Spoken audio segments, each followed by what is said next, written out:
My blindness caused me to play the wrong song for communion. It worked out pretty good. It was a good song, and it worked. And it just served as a reminder for me that even when I make mistakes, God can do something with it.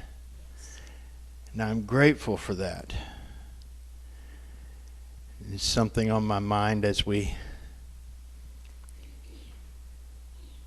look at the candle of joy and this third week of Advent beginning, because all of our mistakes can help rob us of joy. Pretty much everything that robs us of joy is because of something I did or something somebody else did, but it's always a mistake. And I was thinking about that song we sang, "Oh Come All Ye Unfaithful." I hadn't actually heard it before, and a little ashamed of that because I listen to Christmas music probably more than anybody else here except for maybe my mom and possibly Leah. I don't know, I think I got you beat. But it says, "Oh come all you unfaithful, come weak and unstable, come, know you are not alone. Oh come barren and waiting ones, weary of praying, come, see what your God has done. Christ is born, Christ is born, Christ is born for you. Oh come bitter and broken, come with fears unspoken, come, taste of his perfect love. Oh come guilty and hiding ones, there is no need to run, see what your God has done. He's the Lamb who was given, slain for our pardon. His promise is peace for those who believe. So come, though you have nothing, come, he is the offering. Come, see what your God has done, because Christ is born for you." I thought, what a juxtaposition of the song that's been in my head all morning. Woke up with it in my head, which is what this is a play off of, "Oh come all ye faithful." In particular, the Rob Halford of Judas Priest fame version. It's my favorite version of that song. And that one's just really been in my head because just the way it starts. "Oh come all ye faithful, joyful and triumphant." What a song to sing. See, this "Oh come all you unfaithful" reminds us that all of us can come, no matter what we've done, no matter how we feel, no matter what's been going. If we're tired of praying, if we're about ready to give up, if we're broken, if we're needy, if we're human, we can come. The second one, "Oh come all ye faithful, joyful and triumphant." That one can kind of hit me. Didn't feel particularly joyful. Definitely don't feel particularly triumphant. And if I'm honest, there's plenty of times where I don't feel particularly faithful. We can look at a song like that and go, it does not apply to me. Not faithful. Not good enough to be faithful. And there's so much warring against my joy. And I fail so many times, I am not gloriously triumphant. But that's what it's all about, because he came. I used to be a photographer for newspaper. And I was thinking of some of the times happened occasionally when a wreck would come over the scanner. And 1050 major, which let me know that it was a major accident. And rescue crews and ambulance and all of that was on the way. And I would grab the camera and jump in the truck and head that way. And occasionally, I beat the EMTs and the rescue team because I had a tendency to put my foot on that accelerator so I could get there and get as many good pictures as I could. And I also knew that, any cops I passed on the way were heading the same way I was, and they knew my truck, and I wasn't going to get in trouble for it. So I did. And there were times when I would beat them there, and you could see somebody trapped in a wreckage of twisted metal and broken glass and anguish and fear and pain. And then those sirens would approach. And the rescue team would get there, and there was a joy that would come on those victims' faces. A lot of times, most of the time, even when they were in some severe pain, because rescue had arrived. Circumstances hadn't changed at that point. They're still stuck in that car or that truck or whatever it was. They're still hurting. No treatment had been given, but help had arrived. And there's a joy in that. And that's our joy. That's our Christmas joy. That's the joy that gives us strength.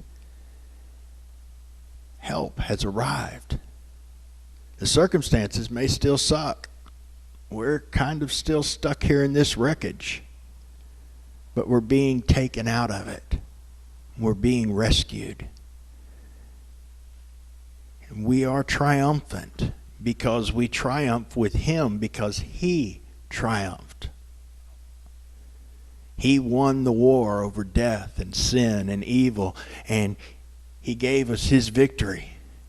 So no matter how many times we failed, no matter how many times we've fallen short, no matter how many times we've just plain screwed up, we're triumphant with Christ, who is always victorious. And that leaves faithful. And it's easy to think of faithfulness as our performance. And if you measure it that way, you're going to be clinging to this, "Oh, come all ye unfaithful," because we all fall short.